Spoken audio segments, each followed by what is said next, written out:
दोस्तों, ये 25 अगस्त 2017 की रात का समय था। म्यांमार के राखीन प्रांत के सुदूर इलाके में मौजूद क्यू मोंग सिक गांव में आधी रात को अचानक चीख पुकार मच जाती है। लोग अपनी जान बचाने के लिए जंगल की तरफ भागने लगते हैं, लेकिन वहां भी उनकी किस्मत साथ नहीं देती, क्योंकि सैकड़ों आतंकियों ने इस गांव को चारों तरफ से घेर रखा था। इस गांव में ज्यादातर हिंदू और बौद्ध रहा करते थे और हमला करने वाले कोई और नहीं, ARSA संगठन के लड़ाके थे। लेकिन उस रात इन लड़ाकों ने सिर्फ इस गांव पर हमला नहीं किया था, बल्कि येबाथार गांव और माऊ पहाड़ियों के आसपास आने वाले छोटे बड़े बहुत सारे गांवों पर हमला किया था। इन सभी गांवों के अंदर हिंदू और बौद्ध रहा करते थे। उसके साथ इस संगठन के कुछ लड़ाके इस गांव के आसपास आने वाली करीब 30 से ज़्यादा पुलिस और आर्मी की चौकियों पर भी हमला करते हैं। दरअसल आतंकियों का सीधा प्लान था, जब पुलिस और आर्मी की चौकियों पर हमला होगा तो गांव वालों की मदद करने के लिए कोई नहीं आ पाएगा, और जो आतंकी गांव पर हमला करने गए हैं वो अपने मकसद में कामयाब हो जाएंगे। अब दोस्तों, आतंकियों द्वारा पुलिस पर किए इस हमले में करीब 12 जवान मारे जाते हैं, और जो आतंकी गांव पर हमला करने गए थे उन्होंने तो तबाही ही मचा दी। सबसे पहले आतंकियों ने सभी गांव वालों को एक जगह इकट्ठा किया और सभी को इस्लाम कबूल करने के लिए मजबूर किया। उस रात आतंकियों ने सैकड़ों महिलाओं के साथ किया, और जिन भी लोगों ने इस्लाम कबूल करने से मना किया उन्हें सीधी गोली मार दी गई, और लास्ट में जाते जाते उन्होंने हिंदू और बौद्धों के घर भी जला दिए। इस रात की घटना के बाद कई सारी ऐसी रिपोर्ट सामने आई थी जहां पर हिंदू और बौद्धों की सामूहिक कब्रें मिली थी। अब दोस्तों, मैं आपको जानकारी के लिए बता दूं, ARSA ये एक रोहिंग्या विद्रोही समूह है। इसकी स्थापना 2013 में पाकिस्तान और सऊदी अरब में बैठे रोहिंग्या नेताओं ने की थी। अब वैसे तो ये संगठन ये दावा करता है कि वो रोहिंग्या मुसलमानों के अधिकारों की रक्षा के लिए लड़ रहा है, लेकिन 25 अगस्त 2017 की रात में जो इन आतंकियों ने किया, उसकी वजह से रोहिंग्या मुसलमान किस मुसीबत में पड़ने वाले थे ये तो शायद इस संगठन के नेताओं ने भी नहीं सोचा होगा।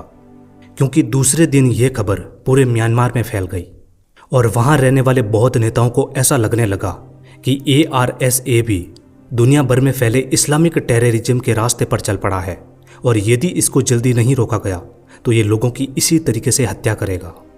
उसके बाद दोस्तों, म्यांमार की सरकार और वहाँ की सेना एक ऑपरेशन चलाती है।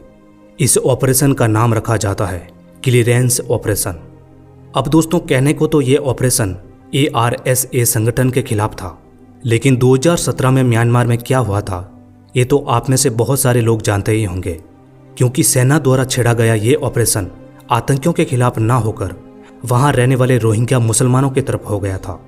म्यांमार की सेना ने 2017 में रोहिंग्यों के ऊपर इतना अत्याचार किया था कि करीब 10 लाख से ज़्यादा रोहिंग्या म्यांमार को छोड़कर बांग्लादेश चले आते हैं। बांग्लादेश पहुंचने के बाद बहुत सारे रोहिंग्यों ने अपनी कहानी बताई, और वाकई में वो कहानी हैरान करने वाली थी। कहीं लोगों का कहना था कि उनके घरों को जला दिया गया, उनकी महिलाओं के साथ गया, यहाँ तक कि छोटे बच्चों तक को नहीं छोड़ा गया। बाद में कई सारी सैटेलाइट तस्वीरें भी सामने आई, जिसमें देखा जा सकता है कि पहले जहाँ पर रोहिंग्या मुसलमान रहा करते थे, अब वहाँ पर सिर्फ खाली जगह नजर आती है, जले हुए घर नजर आते हैं। दोस्तों, इस घटना के बाद म्यांमार के ऊपर काफ़ी देशों का दबाव भी था, लेकिन फिर भी म्यांमार की सरकार ने अपनी सेना को खुली छूट दे रखी थी। खैर दोस्तों, बाद में इस घटना को UN ने जातीय सफाया बताया, और अमेरिका ने इसको एक नरसंहार माना। अब दोस्तों, म्यांमार में हुई इस घटना के पीछे बहुत सारे वहाँ के बौद्ध नेता थे, लेकिन एक चेहरा सबसे ज़्यादा प्रसिद्ध हुआ था, जिसका नाम था आसीन विरातू। और इसी आदमी की वजह से सबसे पहले दुनिया ने एक नाम भी सुना, बुद्धिस्ट आतंकवाद।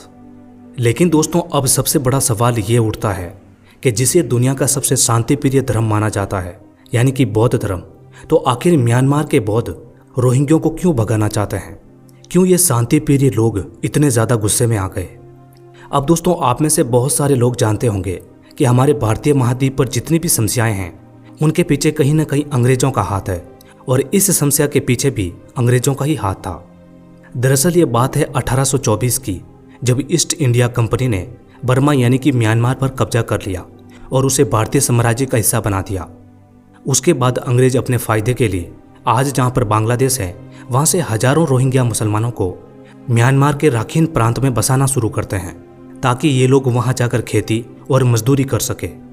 अब ये काम अंग्रेज अपने फायदे के लिए कर रहे थे, लेकिन राखीन प्रांत के बौद्ध लोग इस बात से बिल्कुल खुश नहीं थे। और जब रोहिंग्या वहां पर बसना शुरू करते हैं उसी समय से ये लड़ाई शुरू हो जाती है। उसके बाद दोस्तों 1939 से लेकर 1945 तक वर्ल्ड वॉर 2 चलता है और 1942 में जापान की सेना ने अंग्रेजों को हराकर बर्मा पर कब्जा कर लिया। अब उस समय म्यांमार में काफ़ी ज़्यादा बौद्ध रहते थे, इसलिए उन्होंने जापान की सेना को समर्थन दिया और इधर रोहिंग्या अंग्रेजों को सपोर्ट कर रहे थे और इसी वजह से ये दोनों समुदायों के बीच एक स्थायी दुश्मनी बन गई। उसके बाद दोस्तों 1948 में म्यांमार को आज़ादी मिली। तब सरकार ने रोहिंग्या मुसलमानों को विदेशी घुसपैठिया कहना शुरू कर दिया। यहाँ तक कि रोहिंग्या मुसलमानों को म्यांमार की नागरिकता देने से भी मना कर दिया। यानी कि ये समस्या म्यांमार की आज़ादी के साथ ही शुरू हो गई थी। रोहिंग्या मुसलमान वहाँ पर लाखों की तादाद में रह रहे थे, लेकिन उनके पास किसी देश की नागरिकता नहीं थी और ना ही म्यांमार उनको नागरिकता दे रहा था। उसके बाद 1982 में म्यांमार की सरकार नागरिकता कानून लेकर आती है, जिसके तहत रोहिंग्या समुदाय को विदेशी घुसपैठिया घोषित कर दिया जाता है। म्यांमार के इस कानून की वजह से रोहिंग्या मुसलमान ना तो स्कूलों में जा सकते थे, ना अस्पतालों में, ना सरकारी नौकरियां पा सकते थे और ना ही कहीं आज़ादी से यात्रा कर सकते थे। अब दोस्तों उसके बाद कई सालों तक दोनों समुदायों के बीच छोटी बड़ी घटनाएं होती आ रही थी, लेकिन 2001 के आसपास ये नफरत थोड़ी ज़्यादा बढ़ गई। जैसा कि इसी समय विराथू नाम का एक मॉन्क सामने आता है, लेकिन विराथू के सामने आने के पीछे भी एक अजीब सी कहानी है। दरअसल ये बात है मार्च 2001 की, जब तालिबान ने अफगानिस्तान के बामियान प्रांत में स्थित 1500 साल पुरानी 2 विशाल बुद्ध की मूर्तियों को नष्ट कर दिया। ये घटना बौद्ध समुदाय के लिए एक बहुत बड़ा झटका थी और उस समय कहीं बौद्ध देश जैसे कि श्रीलंका, थाईलैंड, म्यांमार, जापान, इन सभी देशों ने इस घटना पर नाराजगी जताई और म्यांमार में रहने वाले कुछ बौद्ध भिक्षुओं का कहना था कि ये इस्लामिक कट्टरता का प्रमाण है। यदि हम म्यांमार के अंदर मुसलमानों को नहीं रोकेंगे तो म्यांमार में भी ऐसा ही होगा। कुछ दिन बाद यहाँ पर भी बुद्ध की मूर्तियों को इसी तरीके से तोड़ा जाएगा।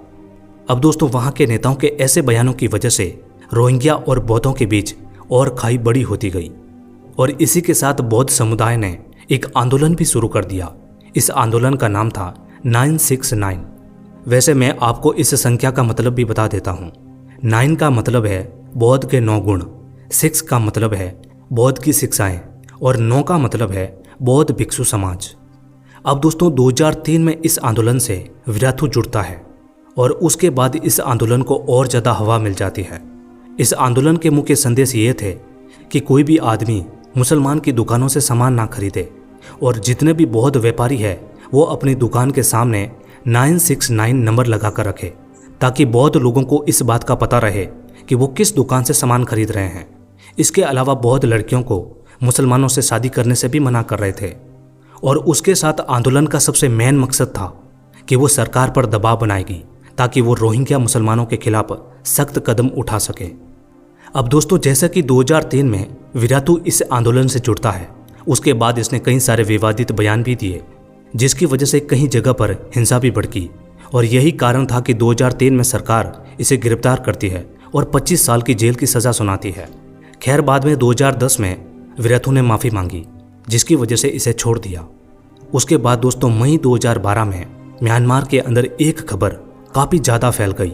दरअसल कहा गया कि रोहिंग्या मुसलमानों ने एक बौद्ध महिला के साथ किया और बाद में उसकी हत्या कर दी।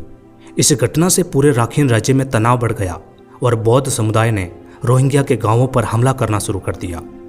इस हिंसा की वजह से सैकड़ों लोग मारे गए थे, हजारों लोग बेघर हो गए थे और कई सारे ऐसे रोहिंग्या मुसलमान थे जो अपनी जान बचाकर बांग्लादेश आ गए थे।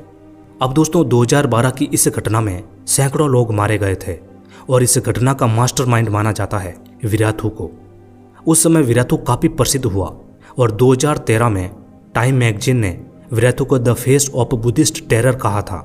दरअसल ये माना जाता था कि विराथू के समर्थकों ने विराथू के कहने पर ही रोहिंग्यों के साथ ये अत्याचार किया था। खैर बाद में कई ऐसे पत्रकार थे जिन्होंने विराथू का इंटरव्यू लिया, जिनमें उन्होंने कहा कि दुनिया आपको म्यांमार का लादेन कहती है। अब इसका जवाब देता हुआ विराथू कहता है कि आपको जो शब्द अच्छा लगे वो आप मेरे लिए यूज कर सकते हो, लेकिन मैं अपने बौद्ध समुदाय को ऐसे नहीं छोड़ सकता। मुझे पता है कि आदमी को दयालु रहना चाहिए, लेकिन आप कितने भी उदारवादी क्यों ना हो जाए, आप कभी भी पागल कुत्ते के साथ नहीं सोएंगे। ये शब्द थे विराथू के, यानी कि सीधे तौर पर यह मोंक रोहिंग्या मुसलमानों को पागल कुत्ता कह रहा था। खैर दोस्तों, उसके बाद 2017 में, जैसा कि हमने शुरू में जाना था, ये घटना हुई जिसमें लाखों लोगों को अपनी जन्मभूमि छोड़नी पड़ी, कई लोगों को अपनी जान गंवानी पड़ी, कहीं महिलाओं के हुए और कई सारे ऐसे रोहिंग्या गांव थे जिनको पूरी तरह मिटा दिया गया। अब दोस्तों 2017 में हुई इस घटना के बाद म्यांमार के अंदर इस पूरे मामले की जांच होती है, जहां पर कई सारे ऐसे हिंदू गांव मिले थे जहां पर हिंदुओं की सामूहिक कब्रें मिली और गांव में रहने वाले लोगों का यह दावा था कि ये लड़ाके कोई और नहीं ARSA के आतंकी थे जो रात में गांव में घुसे थे और लोगों को जबरन इस्लाम कबूल करने पर मजबूर किया और जिन भी लोगों ने मना किया उनकी बहन बेटियों के साथ हुआ और बाद में उनकी हत्या कर दी गई। अब क्योंकि दोस्तों ARSA ने इस घटना को अंजाम दिया था और इधर सेना का कहना था कि हमारा ऑपरेशन आतंकियों के खिलाफ था, इसी वजह से कई सारे देश म्यांमार के सपोर्ट में भी आए, जैसे कि चीन और रसिया। इन देशों का यह कहना था कि किसी भी देश को आतंकवाद के खिलाफ कार्रवाई करने का पूरा हक है। अब वैसे दोस्तों ये बात सही है, लेकिन आतंकवाद के खिलाफ ऑपरेशन छेड़कर उसको आम लोगों के खिलाफ मोड़ दिया जाए तो ये कहीं का न्याय नहीं है। जितने लोगों ने अपनी जमीन छोड़ी है उनके दुख दर्द को कोई नहीं समझ सकता। धर्म के नाम पर इस दुनिया में बहुत सारी हिंसा हुई है और उसमें सबसे ज्यादा मारा गया है एक आम आदमी। अब दोस्तों 2017 की इस घटना के बाद UN और पश्चिमी देशों ने म्यांमार की सेना पर नरसंहार का आरोप लगाया। अमेरिका और यूरोपीय संघ ने म्यांमार के कई अफसरों पर प्रतिबंध भी लगाए। वैसे मैं आपको बता दूं कि जब 2017 में यह घटना घटी उस समय म्यांमार के अंदर लोकतांत्रिक सरकार थी। आंग सान सू की ये महिला मानव अधिकारों की समर्थक थी, लेकिन जब 2017 में यह घटना हुई तो इस महिला ने भी अपनी सेना का बचाव किया, लेकिन बाद में इसने कहा कि जिन भी रोहिंग्यों ने अपना घर छोड़ा है उसको वापस अपने देश लाया जाएगा। उसके साथ दोस्तों दुनिया का एक देश तो ऐसा था जिसने 2017 की इस घटना की वजह से इंटरनेशनल कोर्ट में म्यांमार पर केस भी कर दिया। ये एक अफ्रीकन देश है जिसका नाम है गैम्बिया।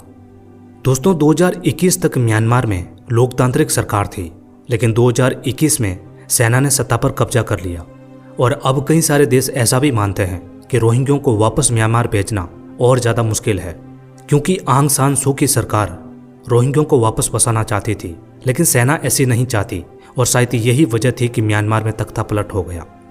वैसे दोस्तों मैं आपको यह भी बताता चलूं कि 2017 में हुई इस घटना के पीछे कहीं न कहीं विराथू का भी हाथ माना जाता है, जिसकी वजह से 2019 में विराथू को जेल में डाल दिया था। लेकिन जब 2021 में तख्ता पलट हुआ, बाद में विराथू को छोड़ दिया गया और सेना ने यह कहा कि विराथू को माफ़ी दे दी गई है। 2017 की इस घटना के बाद बांग्लादेश में 10 लाख से ज़्यादा रोहिंग्या कैंपों में रहते हैं और इनमें से कुछ लोगों की यदि आप कहानी सुनेंगे तो आपका दिल पसीज जाएगा। कई सारी ऐसी छोटी बच्चियां थी जिनका और बाद में वो गर्भवती हो गई और इन्हीं कैंपों के अंदर उन बच्चियों ने अपने बच्चों को जन्म दिया। और मुझे नहीं लगता कि ये किसी की हत्या से कम है, क्योंकि आगे की जिंदगी वो बच्ची किस तरह बिताएगी ये किसी ने नहीं सोचा। दुनिया भर के मानव अधिकार के संगठन इस कैंपों में काम करते हैं, इन लोगों की मदद करते हैं। वैसे 2022 में बांग्लादेश की सरकार ने 1 लाख से ज़्यादा रोहिंग्याओं को भाषण 4 द्वीप पर भेजा था, लेकिन वहाँ पर इन लोगों को सुविधाएं नहीं मिली, जिसकी वजह से हज़ारों रोहिंग्या वापस बांग्लादेश आ गए। दोस्तों ऐसा माना जाता है कि 15 से 20 लाख रोहिंग्या दुनिया भर में फैले हुए हैं, जिनके पास किसी भी देश की नागरिकता नहीं है। जैसा कि बांग्लादेश में 10 लाख, पाकिस्तान में 3.5 लाख, सऊदी अरब में 2 लाख और हमारे भारत में भी करीब 40,000 के आसपास रोहिंग्या रहते हैं। अब दोस्तों विराथू जैसे लोगों को म्यांमार के अंदर काफ़ी समर्थन मिलता है और उन लोगों के लिए वो हीरो है। वैसे आप इस मोंक के बारे में क्या सोचते हैं, मुझे कमेंट जरूर कीजिएगा और इस पूरी घटना के बारे में आपके जो भी विचार हैं वो भी कमेंट में ज़रूर बताइएगा। वीडियो अच्छा लगा हो तो वीडियो को लाइक करें और ऐसा ही वीडियो और देखने के लिए हमारे चैनल को सब्सक्राइब ज़रूर कीजिएगा। मिलते हैं अगले वीडियो में।